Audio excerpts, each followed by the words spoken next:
Professora Elisa, o surdo que conhece Libras sabe ler e escrever o português? E para a professora Heloísa, a correção gramatical para o surdo é diferenciada?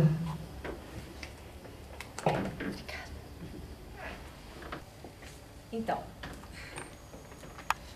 o surdo que sabe, conhece língua de sinais, ele sabe ler e escrever o português? Não é regra. O surdo, ele aprende a língua de sinais, ele tem conhecimento e contato com a sua primeira língua, porém não lhe foi oportunizado o aprendizado de um outro código que é a nossa língua escrita, na modalidade escrita. Então, se ele conhece esse sinal e toda a sua característica de significação, que é água, então ele conhece o sinal, todas as características e como é que ele vai poder utilizar na modalidade escrita esse sinal, como é que ele vai poder traduzir dos sinais para o português escrito. Ele tem que aprender que a hora que ele fizer esse sinal de água, ele tem que grafar a letra A e conhecer, a letra G e conhecer, a letra U e a letra A. E que a junção de todas essas letras tem como produto final a palavra água. Então, todo surdo que conhece a língua de sinais pode sim ler e escrever, desde que seja oportunizado a ele ao conhecimento da tradução desse sinal para o português na modalidade escrita, preferencialmente.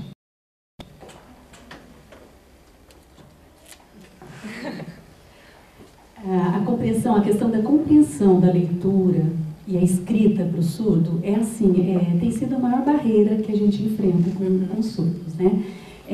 Isso acontece porque para o domínio da escrita a gente precisa do conhecimento prévio linguístico oral, né? Embora a língua que a gente escreve não seja a mesma que a gente fala, ela é fundamental para que a criança faça a relação. Nossa língua é fonética, né? Então a alfabética ela está ligada totalmente ao som.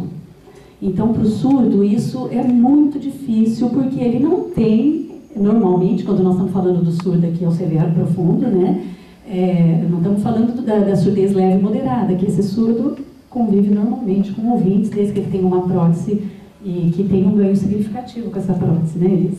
Então, a gente está falando desse surdo severo e profundo. E é muito séria a questão da escrita para o surdo, né? Ela é diferenciada, é atípica, a gente vê que, como eu disse, não tem a flexão, né, o uso de preposições, né, de conectivos. Então, essa escrita do surdo, ela é de uma forma diferente e ela tem que ser respeitada, né? Principalmente respeitada porque a maioria dos surdos que nós temos aqui, os adultos, não tiveram o direito respeitado da L1, da primeira língua. A língua de sinais não foi viabilizada. Eles chegaram para a escola, para a gente, sem língua nenhuma. Nem a língua portuguesa, nem a língua de sinais. Quando uma criança chega na escola para a gente, uma criança ouvinte, ela já chega com uma língua totalmente organizada. Nós vamos ensinar a questão da codificação, decodificação, né?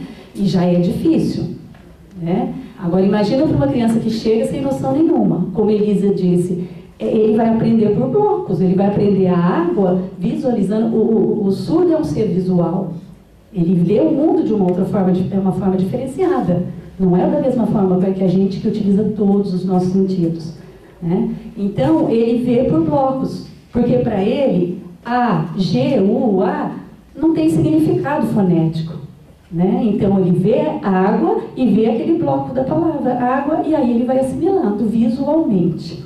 Então, quando se pergunta, o surdo é alfabetizado? O que você entende por alfabetizado, né? Então, é complicado. A gente não pode comparar o surdo com o ouvinte.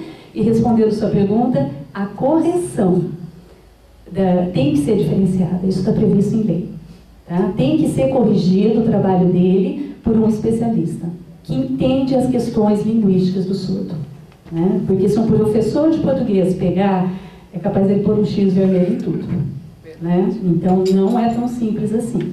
A gente tem surdo que escreve melhor, mas são raros, né? A maioria escreve de uma forma bem diferenciada, mesmo quando estão em nível universitário.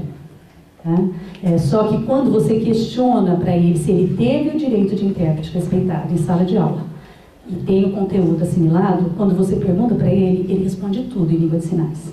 A dificuldade está em passar para o português.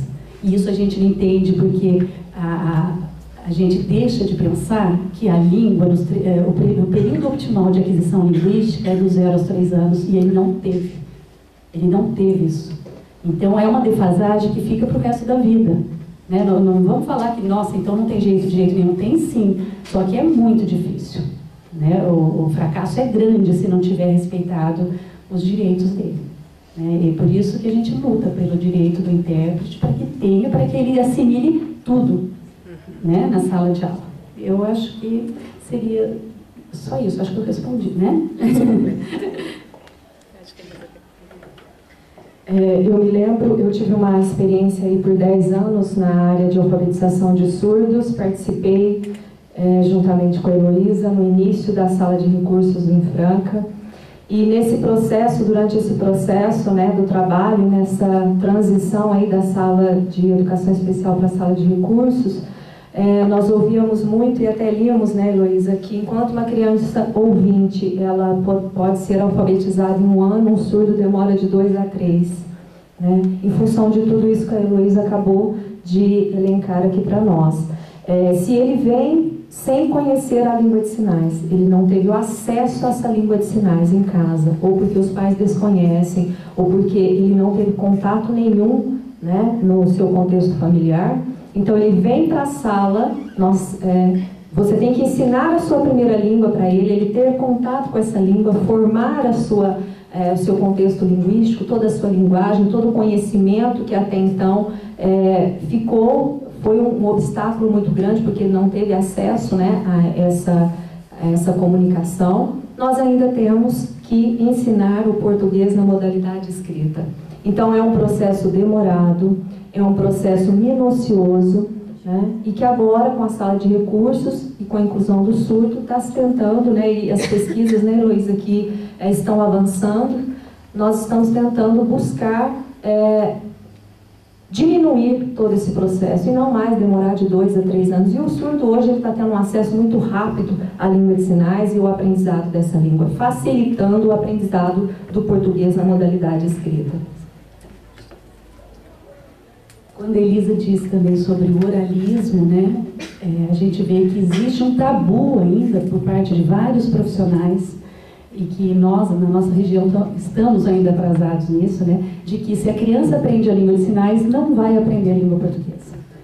Os países mais desenvolvidos do planeta já comprovaram que se a criança adquire a primeira língua, a segunda vem por acréscimo, porque ela tem uma estrutura de língua, né?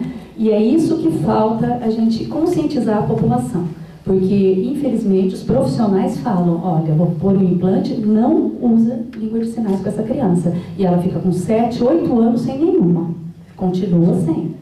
Então, o que é difícil para a gente, para o nosso trabalho, é isso, esse preconceito que existe ainda, né? E tanto é prova, as pesquisas que comprovaram isso foi que, de que as crianças surdas, filhos de surdos, adquirem a língua portuguesa com mais facilidade, né? Na modalidade escrita, que pelo menos o português por escrito é o nosso objetivo, porque o oral, como a Elisa disse, é possível, mas a limitação é grande, a gente não pode exigir que o surdo fale, né? E infelizmente os pais ainda lutam porque eu tinha uma mãe que dizia, eu quero ouvir meu filho falar mamãe. Eu falei, ele já falou, ele olha para você e faz o sinal de mãe, você que não está vendo, né? Então a gente ainda luta, nós queremos seres iguais e não respeitamos a diversidade do mundo e a riqueza que ele tem, né? Porque existe toda essa diferença e tem que ser respeitada.